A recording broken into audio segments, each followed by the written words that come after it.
Welcome. Thank you for joining us today. We got another good show for you today. Everybody over on Spotify and Apple Podcasts and Megaphone, thank you all. Thank you, everybody. Everybody, thank you very, very much for joining us today. We are super excited about today's show. Today is super relevant to what is going on out on the water. Yesterday's show was incredible. The amount of comments I got about it and the importance of it. The industry really enjoyed it. Thank you all for watching. Thanks for being a part of it. Thanks for all the comments and just generally thank you guys for everything you all do for me. Thank you, Kelly, and I appreciate it. Kelly would have loved to have been on the show today, but we are scrambling here. We got back from our vacation way too early, and we got way too much going on. And we're getting ready to go up to Southern California in the middle of May, so she's very, very busy right now, so she couldn't join the show today, but she may pop in here before we're done. You never know. She's downstairs working hard on the computer, so we'll see if she ends up joining us or not. Either way, thank you, Kelly girl, for everything you do for us. So, gang, today we're talking about a topic that's hot right now. It is one of the hot topics in Southern California. We had all this rain, we had all this wind, we had all this cold water, we had all this runoff. There's Marley. He gets so excited when he hears us talking. He's right up there above my shoulder. Those of you that don't know who Marley is, he's our rescue monkey. He's the smallest monkey in the world. He's 8 inches tall, full grown, and he's our marmoset monkey. And there he is right there, right up there, right there. There he is, Marley. Yeah. Thank you. Get on your spot. Okay. So, gang, today we're talking about red tide. There's a whole bunch of misconceptions about what it is. So, we're going to try to get down to the nitty gritty and kind of explain to you what it is. This red tide phenomenon has happened the short time I've been on the planet, the 61 plus years that I've been here. We've seen this phenomenon every year. So, don't panic. This is not the same red tide that destroyed Tampa Bay. This is not that. This is not caused by a chemical company. This is not caused by sewer spill, which a lot of people are saying right now. This is not caused by any of that. This is a phenomenon that takes place every winter in Southern California. Sometimes it's a big event, sometimes it's a small event, but it happens every single winter going into spring. And the whole theory about it is what we're going to get into today, and what the effects on the fishing industry is. What does it do to our water? What does it do to our environment out here in Southern California? This red tide, you hear about it. It happens all over the world. A lot of it's caused man-made, but the red tide that happens in Southern California is not man-made, because we saw it in the 60s. We saw it in the 70s. I've only been around since the 60s, so that's all I can relate back to. So not a lot has changed since the 60s, right? No one's moved to Southern California. There's been no industry. No, we know that a lot has changed in Southern California since the 60s. But this red tide is a phenomenon that takes place every spring, coming out of the winter, going into the spring. And here's a few of the reasons why this occurs and what happens. And there's a bunch of scientists and there's a bunch of people that have never been out on the water that try to make up a bunch of reasons why it's happening out there. But the real number one reason, and this is only coming from someone who sees it year in and year out, and it happens every season, and it happens at different levels. And this probably is going to be a big red tide event, probably going to last for a little bit longer than the one did last spring, because of the fact that we did add so many new nutrients to the ocean, so much fresh water, so much runoff. The plankton explosion was absolutely incredible. And what do I mean by that? Well, there's two types of plankton in the ocean. There's photoplankton and there's zooplankton.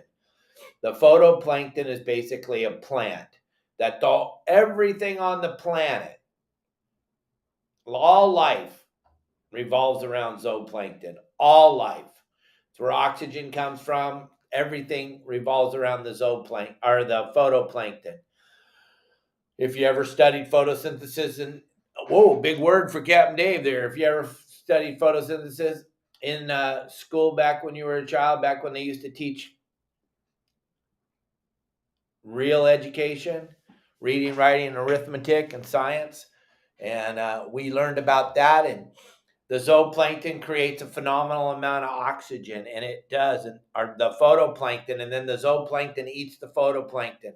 So then you have this massive explosion of this plankton in the ocean. And what we just went through with all the runoff of all the rain and all that fresh water and all the pieces of plants and all the stuff that ran down the mountains and into the ocean. And I'm not talking about the pollution. I'm talking about the real nutrients that need to go into the ocean. Those things allowed that plankton to really grab hold and take on and start to explode. And it was doing really, really good. And it was doing really, really well. And remember, the water temperatures got down into the low 50s. Our good friend Justin, Bowline Sport Fishing, who's going to be with us tomorrow on our show, found an area out there outside the horseshoe where the water was 50 degrees less than a month ago. 50 degrees. Now the water's 60 degrees already. It's already gone from 50 to 60 in a 3-week period because we have some steady, consistent weather. We have had a lot of wind, but we haven't had a lot of rain. We haven't had a lot of runoff like we did the whole month of March and February and January and December. So now things are starting to stabilize and the water temperature is starting to come up. So what's happening is this plankton exploded during the cold water when the water was very, very cold. Exploded and it went crazy, and then the zooplankton came in and started eating, and then all of a sudden that surface temperature heated up 10 degrees in a week and a half, 2 weeks. So then you had a die-off of this plankton. And now we're going to have another weather event. I don't know if you've seen it or not, but next week there's going to be another weather event. There's going to be a lot of wind and there's going to be a lot of rain. And so then it's going to explode again, and the plankton will explode again. And then we'll have another red tide. But here's what happens. That red tide is that plankton dying. And when it dies, it causes that reddish brick looking color in the water. And what that also does is it takes away all the oxygen in those areas where the red tide's super thick. Now, something a lot of people don't understand is it's red on the surface, but it's not red on the bottom. There's not a lot of areas where the red goes top to bottom. That red's going to float probably in the first 2 feet of the water. That's where it's going to end up. It's going to float in that top. Pete Grosbeck doesn't even know what time it is. So it's going to float in that top 2 feet of water. And then underneath that, it's going to be clear. That's why we still have pretty good bass fishing. When, like I was talking about on the show on Monday about grunion, they worked very, very well during the red tide because we were fishing them down underneath the red tide. But what is really cool about the red tide is that you will be all wound up and all worried about this red tide and will be focusing on it and everything will be going. And then all of a sudden, one day you'll go out there and it'll all be gone. And then the water will be cleaner than you've seen it in a very, very long time.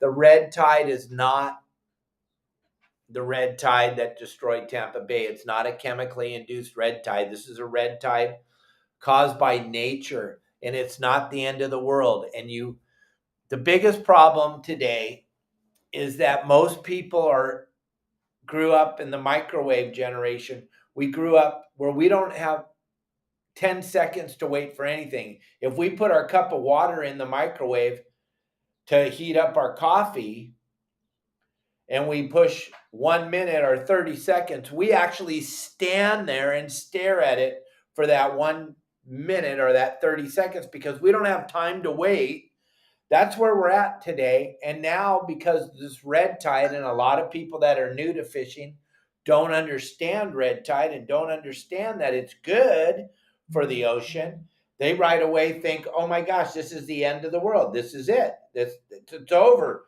This red tide, oh my God, there's red tide everywhere, Captain Dave. What are we going to do? I don't understand. I don't know what to do. There's red tide everywhere, Dave. I don't know. Just take a deep breath, gang. It's going to go away. And what we're talking about in our game plans today for the coastal game plan is this red tide right now is very, very streaky. So you could come out of Point Loma, make a come out of Point Loma Marina, make a right-hand turn, start to drive up the coast. When you leave the harbor, it's red, brick red. As you get up to the pipe, there's going to be some openings where the water's clean. Then it's going to go back into another streak when you get to green tanks, and it's going to be red again. Then you're going to get up to scripts, and it's going to be clean again. Then it's going to be streaky red. Right now, we got streaks of this red tide. Eventually, it'll just cover the coast, and it'll be all red for a little while, and then it will clean up, and then it'll get streaky, and then it'll go away completely. But what I would suggest more than anything is don't panic.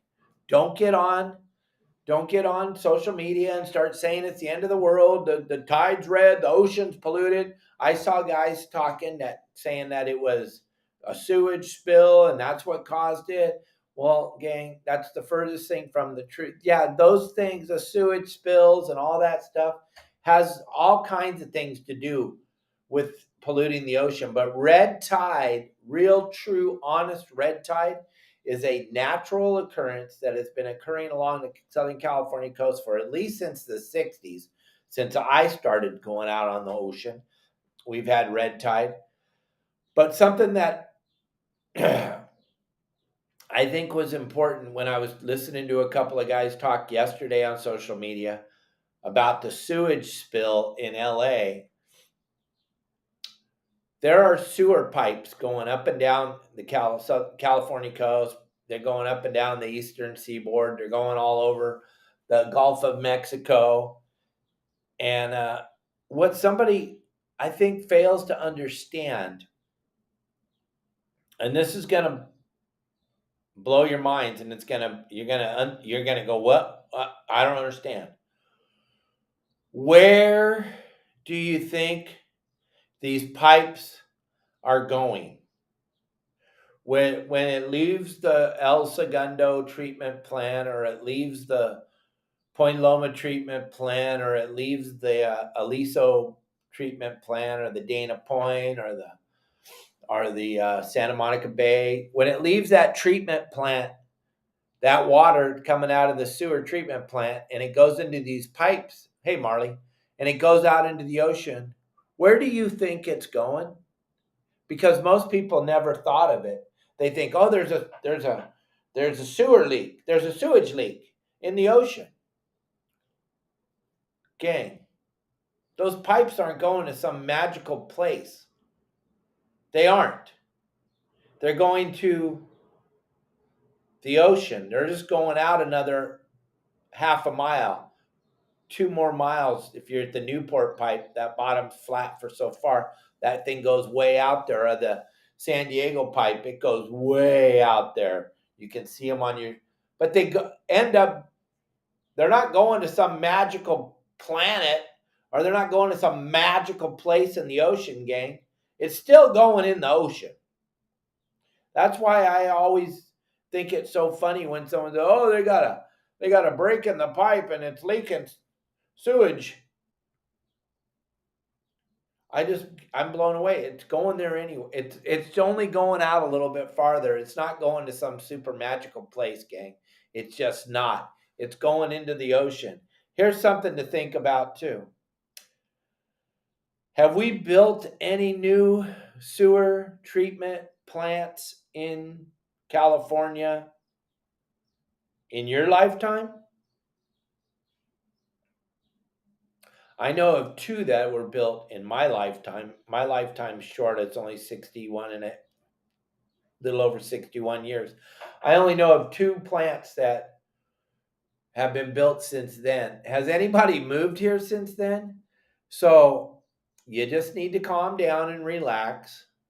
It is what it is. There's no other place to put it. They don't have any magical place to put it. It's not going to any magical place, no matter what you think in your magical brain or what you believe that the media is telling you. They're lying. I don't know if you understand that, but they're not there's not one side, right, left, middle, bottom, top. None of them are telling you the truth. I'm on the water, or I was on the water every single day. I'm only telling you what I've seen every single day, and I can bring in 100 different captains that can tell you the same story. Those underwater pipes that are going out, they're not causing the red tide, but they're not all of a sudden breaking and having a sewage leak. Oh, there's a sewage leak. They're dumping it into the ocean. They always have been. They always will be. I know it's treated water. I know that. I know, and I'm not going to here to argue with you. I know that. I know it is. But gang, you gotta come to reality. You have to understand what's really going on out here. So just take a deep breath, relax. It's going to be okay, but it's not. These pipelines aren't going to some magical place. Every time I have this conversation with someone, it blows their mind because they never thought it all the way through. They never played the tape all the way through from the beginning to the end. They never really thought where the water was going from the sewer treatment plant out into the ocean. They were like, yeah, the pipe, it got a crack in it, and it's dumping sewage into the ocean. Well, go out another 2 miles, it's doing the same thing. It doesn't have a crack in it. It actually gets out there, and it is what it is. That's what's going on. But back to what I was saying about the red tide.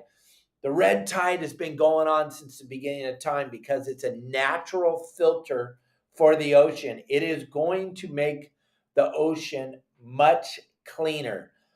But you have this giant explosion of the phytoplankton, and that allows the zooplankton to jump up and start eating like crazy, and it starts to multiply very quickly, and then all of a sudden the water gets warm. Same thing will happen if the water gets cold, because the plankton's going to acclimate to the water. So then if you have a drastic change in the water temperature like we just had in the last 2 weeks, it went up 10 degrees. Now you're going to have a drastic change next week, and it's going to drop. So it's going to even cause more red tide. And so those things are things you need to keep an eye on, but you don't need to panic, and it's not the end of the world. And also remember that it's floating. 99.9% of the time it's floating. It's only 2 or 3 feet deep. It doesn't go top to bottom. And we know that because we actually dove for a very, very long time. And we were told by some old time merchant divers that, hey, the water on the bottom is clear. And I'm like, well, wait a minute. So you're telling me if I jump in here and if I just swim down 3 or 4 feet, it's going to get clear? I couldn't understand that until I actually got in the water. I spent most of my childhood diving. I still got my dive gear, and I still really enjoy scuba diving.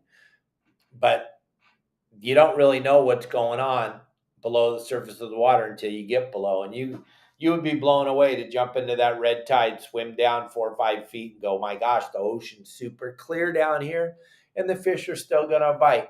So you want to just take a deep breath and understand that this is going to be really, really good for us. This is going to help us out tremendously. Hold on for 1 second. I want you to see this. Check out this QR code. This is for our new sponsor, Roasted Anchor Coffee Company. And then check this out real fast, and we'll get right back to talking about this red tide, because this red tide is super important. All right, gang, your saltwater guide, Captain Dave Hansen, 61 years old. Can you imagine the energy level of a 61-year-old man? They didn't make them like this when I was young. 61-year-old man drinking Roasted Anchor coffee from the Roasted Anchor Coffee Company. Man, does it taste good. I'll tell you what, it brings my energy level up, puts me in a great mood all day, allows me to make all these great videos and show you a phenomenal way to fish. Roasted Anchor Coffee Company, you can't go wrong. All right, gang. They're our new sponsor. You got to check them out. We're all drinking coffee anyway. We all start our day off. Hit that QR code with your phone right now. Go over there and check out their website. They got dark roast, they got medium roast, they got light roast, and then it's all around fishing. And there's so much, like the light roast is the Home Guard light roast, just like the California Home Guard yellowtail. Our light roast is packed full of power and energy and takes on even the hardest daily adventures. Gang, these guys are fishermen. This coffee was made for fishermen. They do this in San Diego. This is a local company. These are homegrown guys. The out of San Diego. You want to support them. Don't support some corporation coffee company that you have no idea who they are. These guys are real. Go check out their website. They are absolutely real. They're fishermen. They're part of the community. Let's support the community of fishing. Let's support these guys. Let's make sure that they understand that we appreciate what they do. Now, we were talking yesterday about the tipping thing and the whole thing, and I just got a message from one of our listeners that was talking. I didn't finish up what I was talking about the tip jar and everything yesterday, and I thought I did, but maybe you know me, I get off on another tangent. I forget what I'm talking about. The 70s are gnarly on me, so just understand. So what we were trying to say yesterday about the tipping thing is, if you put a penny in there, we split that penny 5 ways. If you put $1, we split that dollar 5 ways. If you put 100 in there, we split that 100 5 ways. But understand that thought process, and I'm sorry, we're not begging for your money. We're not begging for tips. I just want you to understand what's going on a sport boat, on a charter boat, or on a yacht, or on a six-pack. All the money split evenly between each guy. Whatever. You give us 20, we split it 5 ways. You give us a penny, we split it 5 ways. You give us $100, we split it 5 ways. But that whole 20% of the price of the trip, that doesn't play into effect, gang. And I'm sorry. I know that's how most of you have always tipped, but that's not proper. That's how you tip at a restaurant. When you go on a sport boat, the crew, the captain, the galley operator, the chef, we're with you all day and a half trip, an overnight trip, a 3/4 day trip, a half day trip. We're with you the whole day. We can make the trip or we can break the trip with our attitude. Like I told you, if the people on the boat have a bad attitude, those aren't who you want to go with. And you don't have to ever go on that boat again, and you don't have to tip them. Let them know by not tipping them and getting the hell out of there as fast as you can. And don't ever patronize that boat again. You know who the people that take care of you are, and you know who the people that don't take care of you are. But what I was trying to talk to you about when I was talking about the money going into the tip jar, that is all getting split evenly between the crew. So if you went on $100 trip and you tipped 20%, that's $20. Now we're going to split that 20 up 3 or 4 or 5 ways. If that's what you feel we deserve, then that's what we deserve. And I understand that. But I don't think most people understand the whole deal about how it's tipping, because we've all grown up because we were taught tipping by our parent. I don't care who you think you got taught. You got taught by your parents or your grandma or your grandpa or whoever raised you, taught you that it is super important to tip when you go out to a restaurant or a bar. I told the story yesterday, the first time I saw my mom leave that money on the counter, and I was just blown away. We were walking out of the restaurant, leaving cash sitting on the table. I was like, you got to be kidding me. This is wrong, Mom. You left money sitting there. Don't leave money there. And it was for the person that took care of us and made sure that our food got there warm, and they made us feel warm and fuzzy inside. That's what I was trying to explain to you, that the 20% thing doesn't correlate it's just not fair if you're going to tip. If we're not begging, I'm just trying to explain to you how it works. So if you think that The captain, the second captain, and the three deckhands worked their ass off all day, and they all deserve that $20 bill that you threw in the tip jar split 5 ways. We're good with that because that's what you believe. But I'm just letting you know that's what's going on. That is what is going on. And I know in your heart, if you got taken very well care of, you don't ever believe that leaving $4 for that guy was worth it. I know you don't believe that, but you didn't know. You don't know. You just don't know until someone teaches you and someone tells you. The industry, the guys running the boats and the guys working on the boats, they're not they're not in a position to actually tell you because they don't want you to feel like they're begging for your money. And it's a really really really hard spot you put us in as a captain when you come up to the bridge and you ask us, "Hey Cap, what's a good tip?" That like I told you yesterday, I always hit it with humor right away. $1,000. I would just say that $1,000, and they go, "Whoa, Cap, come on." I go, "Well, yeah, that's a phenomenal tip. I mean, for God's sakes, that's a phenomenal tip. That is an epic tip." You asked me what would be a good tip. You can't use the percentage, Gary. You can't use the percentage. It doesn't work. I've just tried to explain that to you. That doesn't work. That concept doesn't work. That concept doesn't work. That we're not a restaurant. We're not a bar. The concept of the percentage, that it's not cool. It's not right. You don't understand. There's 5 of us. If you paid $125 to go on the boat, I know there's nothing like that anymore, but I'm just using numbers that are easy. You gotta, if you're gonna tip, and we don't require a tip, and it's how we can afford to take you fishing. Because if we paid our crew what they deserve, you couldn't afford to go fishing with the price of fuel and the price of insurance and bait and all the fishing game fees and the Mexican permits and all the fees and everything. We couldn't afford to take you fishing. So we're relying on, as owners of the boats and captains, we're relying on you to help us out by giving our crews a tip. But you can't use the percentage thing because it doesn't play into this, is all I'm trying to say. Because it doesn't. Because it's a different animal. We're not a bar and we're not a restaurant. We're everything. We're your hotel, we're your restaurant, we're your entertainment, we're your facilities for your bathroom, for your shower, for your water. We're everything, and we're your entertainment. So it doesn't come down. It's not like a bar or restaurant. Is all I was trying to explain to everybody. And you do whatever you do and do it and have a good time. And no one's ever going to complain if you give them $1 or if you give them $100. That's not our deal.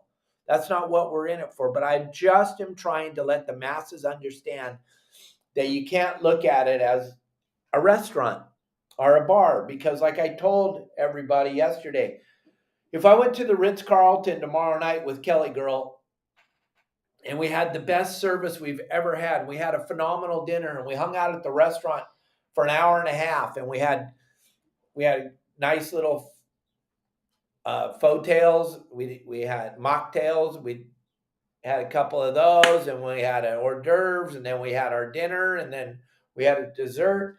We had the greatest service in the world. That waiter or waitress, if you broke it down to the actual time they spent with us, would be about 5-7 minutes. Yeah, I know it's hard to believe, but that's how long it is if you broke it down to actual time. If you go on a boat, going fishing, day and a half trip, guess what? We're with you the whole time. We don't get to get off the boat, go and relax. We're taking care of you and making sure you're having the best trip you possibly can have. So please don't think of us as a restaurant or a bar. Don't think of it like that. I'm trying to help you. I'm just trying to help you to understand what's going on. Can't look at it like, well, I like to tip 10% of the price of the trip. That's not cool. That if you're going to tip, but it's cool if you do it. I mean, I'm not complaining, but it's just, you got to break it down into the perspective that it is. The deckhands, the captain, the cook, everybody's working to make sure that you are having the very best trip of your life. Don't look at it as you chartered a restaurant. It's not a restaurant. It's an entertainment center. It's a restaurant. It's lodging. It's everything, gang. So understand it's everything. All right. So back to what we were talking about, and I'm sorry that question just came up because it is text the show Thursday. So thank you. I understand, but okay, this red tide is not a bad thing. This red tide is going to end up being a really cool thing. When we get into June, we're going to start seeing some of the cleanest water we've seen in Southern California for a very long time. We're going to start to see more bait than we've seen in a long time, like we saw last year after the red tide. I don't know if you remember, but I was looking at my logbooks and I remember we were talking about this red tide big time in May last year. Everybody was like freaking out and panicking, and they were like, "Oh my gosh, Dave! All this red tide. What are we going to do? What's it going to do to the fishing? It's going to make it better. It's going to make it way better. It's going to be good for the whole thing. If you look at what's happening right now, the bluefin bite that's going on just on the other side of the border. It's not that far. 302, 425. That bluefin's right there. There's already yellowtail on kelp patties. That's a big deal. It's April. There's already catching some yellows on some kelps. There's big bonita out there. There's big bonita out there cruising around where they're catching them on the Mad Max while they're fishing for the bluefin. They're also catching them on the cedar plugs. And they're also seeing big breezers of that big bonita, that 7 to 10 pound bonita out there. Pretty amazing stuff's already happening with all the runoff and all the things that have just happened. You would think, wow, it's going to take this ocean a long time to snap back. It didn't take nothing. And then look at what's going on up at Santa Barbara Island and at Santa Cruz Island and Catalina. Sea bass are already biting. Really like historic halibut fishing. Historic, like better than it's ever been before. You can't go look back at days where boats caught 15 or 20 halibut 5, 6, 7, 8, 10 days in a row. This is happening right now, gang. The guys that are focusing on the halibut are catching halibut. Everything is the table's set. Everything's happening. It's absolutely unbelievable what's going on right now.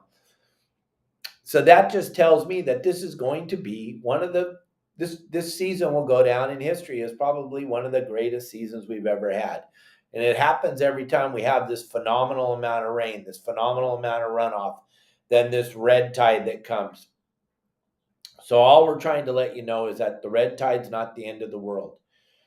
So don't even think that for a second. And it's not sewage going into the ocean, because sewage goes into the ocean all day, every single day, gang. I'm sorry to break it to you, but those pipes that are going out there, they're not going to magic land. They're not headed out into a big magical place in the middle of the ocean. They're going into the ocean. It's unfortunate. But if you think back, we're in a way better place than we were back in the 50s, in the 40s, when we were using the Pacific Ocean as a dump. There was no landfills. We were using, if you go and, okay, now I'm really going to get deep into this and it's going to blow your minds. If you look back if you look at your chart plotter down off of San Diego or up off of LA, LA is the perfect one. It's super simple to see. This is very, very simple to see. There's an area called the dumping grounds. It's on every single chart plotter. It's about 7 miles off of LA Harbor. That was the Los Angeles landfill in the 30s, 40s, 50s, 60s. They would take big barges out there. They would fill them up down in the ocean or down on the marinas.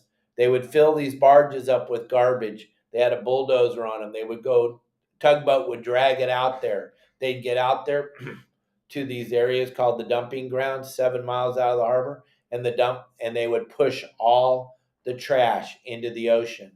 The next time you're on an airplane and you're flying out of LAX, every flight does this. I don't care if you're going to Cabo or if you're going to New York. When you leave the airport on the airplane, you fly out across Santa Monica Bay out over Catalina, between Catalina and Clemay. Then the plane makes a big giant turn to the left and flies back in overland, and then the neck and heads to New York or Cabo, sorry, or wherever. The next time you're on there, look at the coastline, look at the ocean, look at the kelp beds. There's no kelp in Santa Monica Bay. It starts up at Paradise Cove and goes north, but the whole Santa Monica Bay is void of kelp. Then there's kelp at Rocky Point. It goes from Rocky Point to Point Furman. Then there's no kelp again until you get to North Laguna. None. Not a strand. Not a piece. Nothing growing. Why? Because we used the ocean as a garbage can for a very, very long time. We don't do that anymore. But at the time, in the 40s, 50s, and 60s, that's what they did. And they covered up the horseshoe, which was a giant kelp.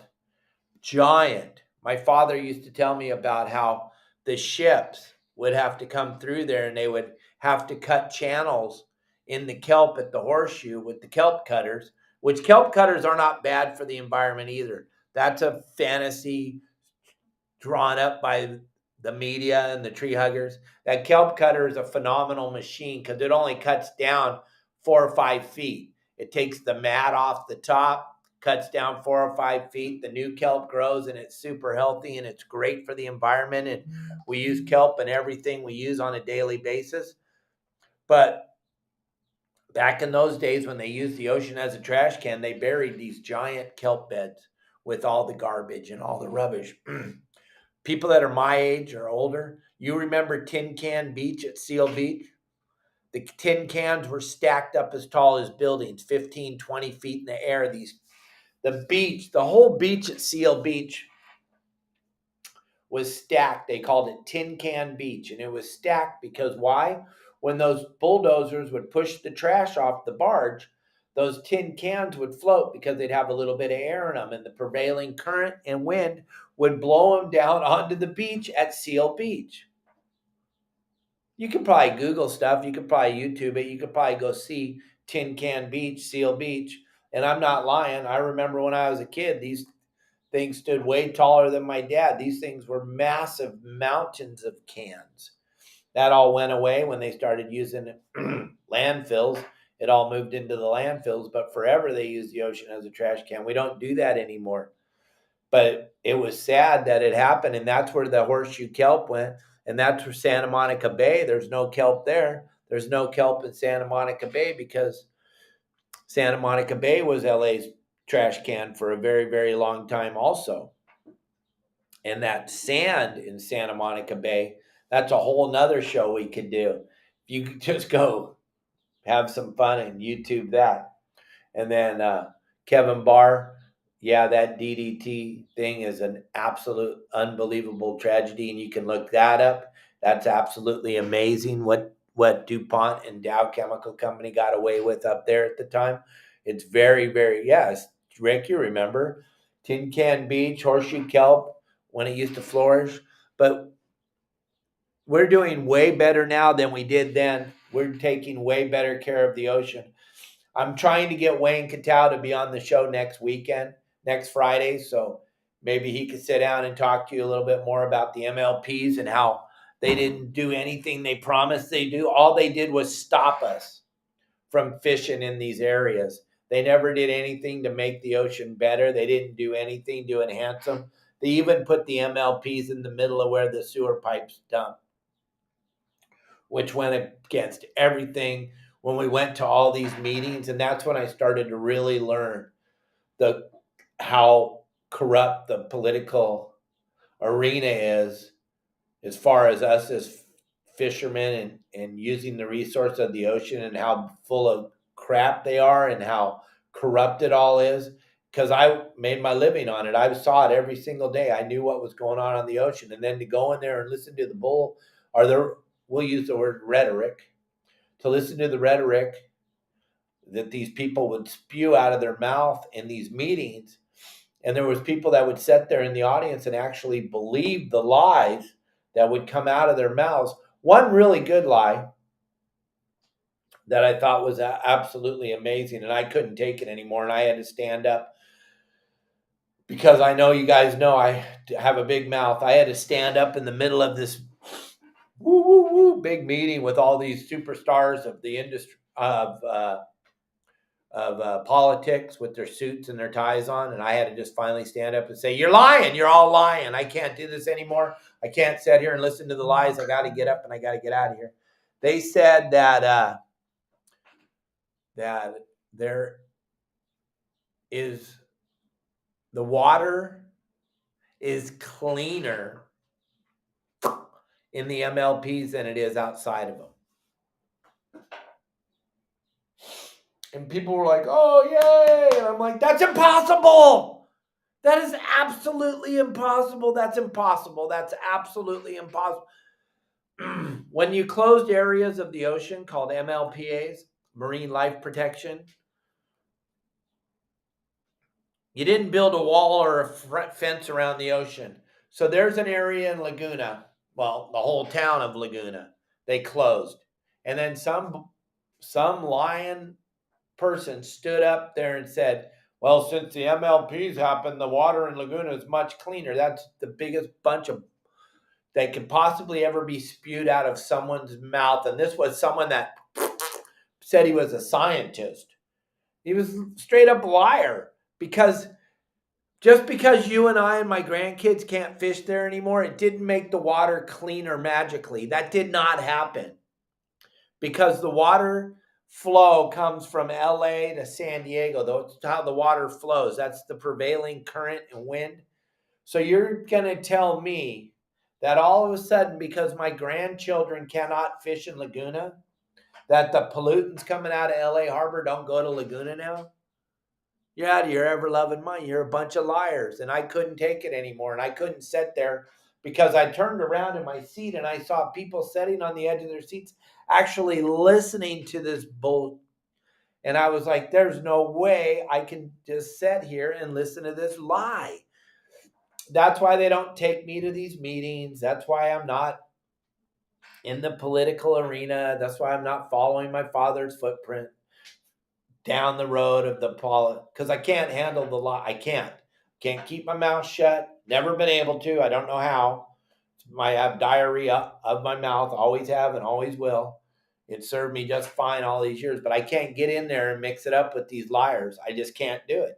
I can't get in there and listen to the rhetoric and the lies and this red tide thing. They're trying to twist it up and make it our fault. And I'm not gonna let anybody that'll listen believe that crap, because it's not true. It has nothing to do with fishing. It has nothing to do with the sewer pipes leaking. It has to do with nature. This is nature taking care of nature. This is nature cleaning up the ocean. This is a giant filtration system set up by a higher power greater than all of us. And it's going to be good. And it's going to be good for all of us. And I'm sorry I got off on that little political tangent, but I had to let you know the kind of stuff that I was hearing in these meetings was absolutely blowing my mind. So don't get panicked about the red tide. Hang in there. Do me a favor and watch this show tomorrow. Justin, my guide from Southern California, Justin Botrell, you see him all the time on my videos. You see him all the time making cool stuff. You see him all the time trying to teach. He's one of my guides. He's my Southern California guide. And then we got Sunny Sunnigan up there in Ventura. He's going to start taking you guys out on your boats and helping you crack the code up there at the Channel Islands, which is a code that nobody's willing to share. They're tight-lipped and they are hard. He was going to do it with us 8 years ago, and then the industry up there just buried him and made him feel terrible, because he was going to start sharing, and the tackle stores were going to start selling more tackle, and the bait companies were going to start selling more bait. And the hook manufacturers were going to start selling more hooks, and the rod manufacturers were going to start selling more rods, and the donut shop was going to sell more donuts, and the coffee shop was going to sell more coffee. And the industry said, "No, don't tell the people where the fish are. Don't be a sellout like that Captain Dave Hansen. Don't do it. We don't want people to know what's going on out here. We want them to not fish. We want them to sell their boats. We don't want them involved. We just want it to be us. Well, he's now a little bit older, a little bit smarter, and he's going to start helping you. He's willing to share all the knowledge that he's learned fishing up in the Channel Islands, that is gold, gang. You can't beat that. Spend a few of your bucks and take them on your boat. Go learn how to do it. He'll be with us tomorrow. So will Justin. They're both willing to share everything they've learned over all the years of fishing for a living. So we will see y'all tomorrow, gang. Google some of that stuff I was talking about. Go Google that DDT thing and outside of LA, and and then look at Tin Can Beach, like Rick Sheets just said. It was real. It was absolutely unbelievable. You won't believe it when you see it. Those of you in your 30s, you're going to go, there's no way they were doing that. Oh, yes, they were. Yes, they were. And it's sad, but it's all cleaned up now, and it's a much better world that we're living in. Okay, I'll be here for you tomorrow. We're going to have a great live show. It's going to be phenomenal. Marley, say goodbye. Tell everybody goodbye. Just tell them you'll see them tomorrow. See you guys tomorrow. All right.